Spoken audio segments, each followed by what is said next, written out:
beautiful Lombard in Philadelphia. Tuesdays and Thursdays at 8 o'clock. You see a lot of people witness protection program, they always come down the flag.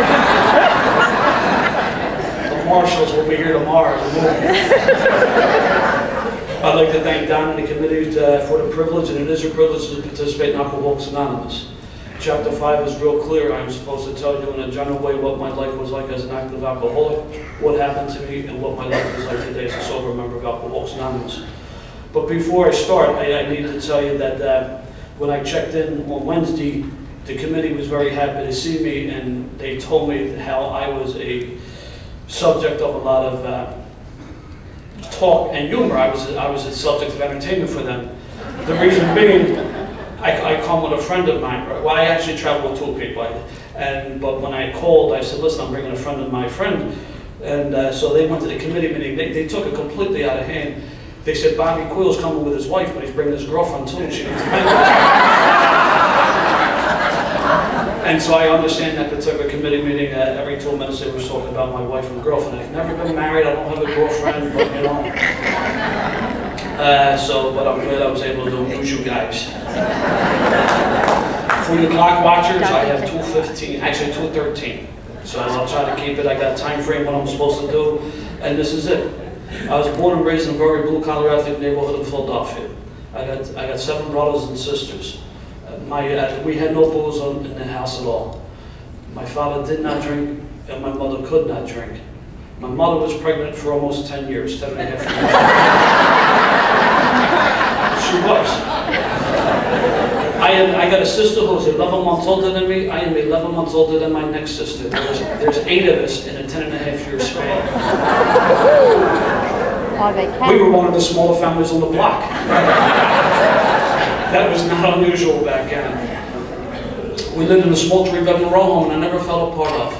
And that's pretty tough to do when you got 10 people living in a small 3-bedroom row home. I never felt a part of, and that would be true even to the early recovery. My mother, besides being pregnant for all those years, was also suffered from a history of mental illness and abused prescription medication. And because my father did not drink, he was smart enough not to have any booze in the house.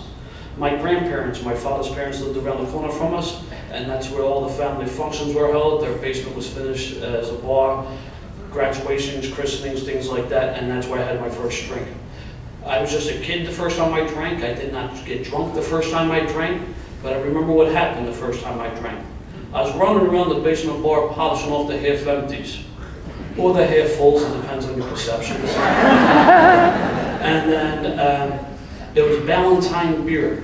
And I remember that because I remember going up to Connie Mack Stadium with my father, and Ballantine used to sponsor the Phillies, and they had this scoreboard at right center field with the 3 rings. And I was running around polishing off the half empties, and it was my uncles who pointed at me and said, look at Bobby. And see, that's what I always craved. I always wanted your attention, which was nuts because when I got it, I didn't want your attention, you know. But I was just confused as a kid.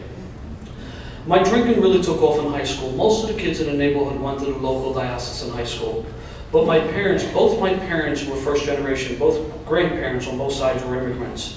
And you know what? The kids in the neighborhood used to make fun of my grandparents because of the way they spoke. But if you came to the neighborhood, some of you may think everyone in the neighborhood talks kind of funny. But I loved my grandparents. I loved them. There was always a party in their house. But they knew that you had to make it in this country was education. That's the way you made it. My father was one of 13. My mother from was a much smaller family. She was one of 11. And I had 7 of my uncles who went to either Annapolis or West Point. They went to the military academies. First of all, because it was free, but they knew that you needed education to make it here. So my parents had sent me to a private Jesuit high school. And right away I felt kind of different, because most of the kids who went to this school were from affluent families from the suburbs. Just me and a couple of dirtballs in the neighborhood walked to this school. And we had a reputation because we walked to the school, you know? And these kids are getting dropped off by their parents in their luxury automobiles, and me and the guys from the neighborhood were inside robbing their lockers. Now, I knew that was wrong. I knew that by the values instilled in me, by the nuns as a kid, by my parents, but the need for me to be accepted by you outweighed anything else. And I had a lot of nicknames, and one of those nicknames was Crazy Coil. And I would do things in my gut I knew was wrong, I was uncomfortable doing. But I did it anyway because I didn't want to let you down, because I was like your entertainment, and I was just nuts, you know? And we did all types of things, like we sold football pools, and if you won, we didn't pay off. What were you going to do? You know? Or if you wanted to buy a particular substance, we sold you substitute substances. And what were you going to do? I mean, we went through more regular than the pizzeria. But, you know. And there was only 10 of us from my neighborhood. Like, we were scattered through all 4 years, but, you know, we thought we were gangsters, but we were idiots, you know.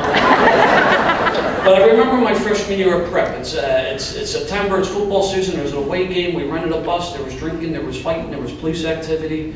It was really a lot of fun. And I remember my first day back to school. It was a weekend, the first day back to school, we all had to go sit at the disciplinarian. And he had us all lined up outside his office. It was all upperclassmen, except me and another kid from the neighborhood. We're the only 2 freshmen. And the priest came up to us, he said, "What's with you guys? You guys have like 2 weeks and you're getting this jackpot already." And I just shrugged my shoulders. I said, "You know, fella, just one of them things." And what it would be the story of my life. Put in new situations, I found out, you know, I didn't play football, so I didn't hang out with them kids. Even when I did well academically, I didn't hang out with the AP kids because they were weird. I was about nitwits, and every time I was in a new situation, I found out who the nitwits were, and that's what I hung out with, you know. And that's the way I be, you know. I didn't make the dean's list, but I didn't even fail out either. I gave the bare minimum effort required to get by, you know. Now this school sits on the corner of 17th and Girard in North Philadelphia. 3 blocks away is the subway, the Broad Street subway. Well, these kids from the suburbs used to have to take public transportation home at the end of the day. So they would wait for the trolley to come out Girard Avenue to pick up the trolley to take them the 3 blocks to the subway. And they would wait 20, 30 minutes for the trolley, which I thought was nuts because they were afraid to walk through the neighborhood. Well, me and the kids from the neighborhood, there was a bar called the Ebony Showcase Lounge on the corner of 15th and Girard, which was 2 blocks away from the school. And when I was a junior, I was a regular at the Ebony. Now you got to think, I'm what, 16, 17 at that time? I look like I'm 12, you know? As you can tell by the name of the establishment, I'm not from the neighborhood, you know? And then I went there just to get cold beer. You know, they had dancers and they had cold beer. But a lot of times I went there to show these kids from the suburbs how tough I was, you know? I'm not a tough guy, I never was, and every time I walked out that street and I sat in that bar, I was terrified. But I didn't want anybody else, you know, playing the role, you know, just nuts. When it came time to graduate from the prep, I really had no desire to further my education, and I knew that ticked my parents off because they didn't have much, and they made a great deal of sacrifices to send all my brothers and sisters to private school. So I know I couldn't stay home because there'd be hell to catch, and I don't like to catch hell. Love to create it, don't like to catch it. But my options were limited. I had no money, I had no skills, what am I going to do? So what I did do, I enlisted in the service. That really wasn't a bright move back then. Service wasn't popular, there were still guys living in Canada, but you know, I enlisted. And you know, after my training, I wound up getting sent overseas 13 months. And that's when my drinking really took off. I never messed around with a lot of substances. I never even smoked a joint. I knew a lot of guys from the neighborhood who had gone over and got whacked on certain things, but I had a fear of other substances. But I had a drinking problem. At this point, I had a drinking problem. I'm there a couple months and several good friends of mine got killed, and I don't know how to handle that. Because in my family, we didn't talk about nothing. And once you moved out of the house, whether you went away to school or you want to get married, you were no longer privy to the secrets of the family. Everything stayed inside you and everything stayed within the walls of the house. And if you moved out, that was it. And that's not a shot at my folks. That's just the way it was. We didn't talk about nothing, you know. And when my friends got killed, I didn't know how to handle that. But I drank to numb the pain, you know. And that's what booze did for me, numb the pain. I did not distinguish myself in the service. I didn't do badly either. You know, I gave the bare minimum effort required to get by. At this point, I didn't want any attention, good attention or bad attention. I didn't want anything at all. Just wanted to do my job and hope you didn't notice me. When my tour was up, I came home, I enrolled in school, wound up taking a couple civil service exams, and I started going to St. Joe's. Back then, St. Joe's was a small school. I don't think there was more than 3,000 of us through all 4 years. So it was about 15, 20 kids at most in the class.